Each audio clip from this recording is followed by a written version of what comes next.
పరిశుద్ధ గ్రంథమైన బైబిల్లో ఒక మాట ఇలాగ రాయబడింది ప్రియులారా.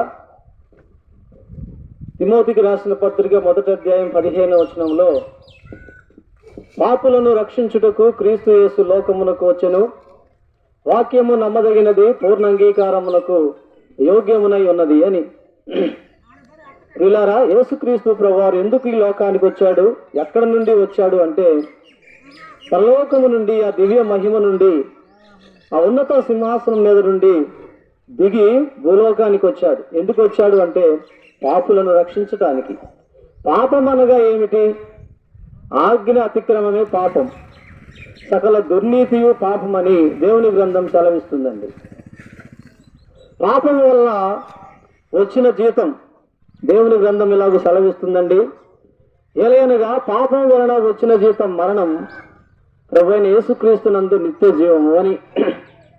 ఇంకా ఈ పాపం వలన మానవుడికి ఎలాంటి దుష్ఫలితాలు కలిగినాయి అంటే, దేవుని వాక్యంలో రాయబడింది, మీరు విస్తారముగా విత్తినను మీకు కొంచెమే పండుతుంది, ఆహారం తిన్నా కూడా ఆకలి తీరట్లేదు, నీ జీతము చినిగిపోయిన సంచులు వేసినట్లుగా ఉంది, మందులు వాడుతున్నావు కానీ జబ్బు తగ్గట్లేదు.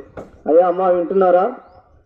రాత్రింబగళ్ళు కష్టపడుతున్నావు, మరి కానీ ₹1 మిగలట్లేదు. కారణము నువ్వు చేసినటువంటి పాపమే నీ కుటుంబం మీద శాపంగా మారి నీ కుటుంబంలో శాంతి సంతోషం లేకుండా చేస్తుందండి. పాపం మానాలనుకుంటున్నావు, తాగుడు మానేయాలనుకుంటున్నావు, వ్యభిచారం మానేయాలనుకుంటున్నావు, జోజం మానేయాలనుకుంటున్నావు, కానీ మానలేక అదే దురలవాటులో కొనసాగుతున్నావు.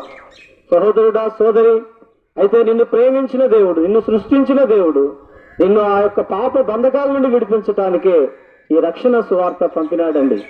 అయ్యా అమ్మా, యేసుప్రభువే ఎందుకు విడిపిస్తాడు అని ఒకవేళ ప్రశ్న మీకు వస్తే, యేసుప్రభు వారే ఈ సృష్టిలో పాపము లేనివాడు, పవిత్రుడండి. ఆయన గురించి మాత్రమే రాయబడిన మాట ఆయన పవిత్రుడు అని. ఆయన జన్మ పాపం లేనివాడు, కన్యక గర్భమందు పరిశుద్ధాత్మ ద్వారా ఈ లోకానికి వచ్చాడండి.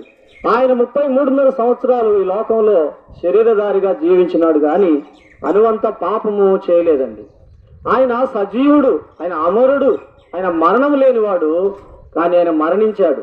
కారణం నా మరణాన్ని తప్పించటానికి.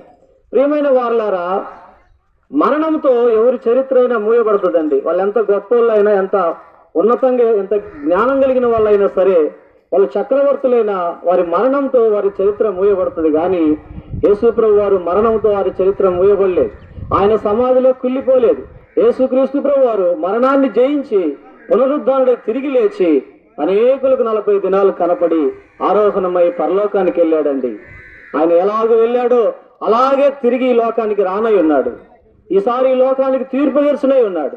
సోదరుడా, సోదరి, నువ్వు దేహంతో చేసిన క్రియలు అవి మంచివైనా సరే, చెడ్డవైనా సరే, ప్రతి వాని లెక్క దేవునికి అప్పగించాల్సిన ఒక దినం ఉందండి. అయ్యా అమ్మ, ఒకవేళ నీ పాపంలోనే కొనసాగితే, నీ పాపంలోనే నువ్వు మరణిస్తే, ఆరనగ్ని నిత్య నరకాగ్ని గుండంలో కళ్ళు తెరిచే ప్రమాదం ఉంది.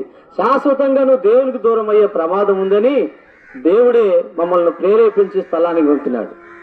మరి ఈ గొప్ప విపత్తు నుండి తప్పించుకోవడానికి ఒక చిన్న మార్గం, యేసు ప్రభువుని నోటితో ఒప్పుకొని మృతుల్లో నుండి ఆయన లేచినని నీ హృదయంలో విశ్వసిస్తే నువ్వు రక్షించబడతావు.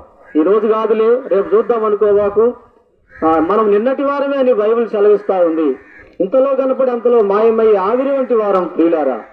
ఉన్న పాటున ఉన్న స్థలంలో యేసు ప్రభు నేను పాపిని ఒప్పుకుంటే ఆయన క్షమిస్తాడు, సకల దుర్నీతిని నేను విడిపిస్తాడు, నీ కుటుంబంలో శాంతి, సంతోషం, సమాధానం, నీ దేహంలో ఆరోగ్యం ఇచ్చి ఎప్పుడు ఈ లోకంలో కన్ను మూసినా యుగాయుగాలుండి దేవుని రాజ్యానికి తీసుకెళ్తాడు.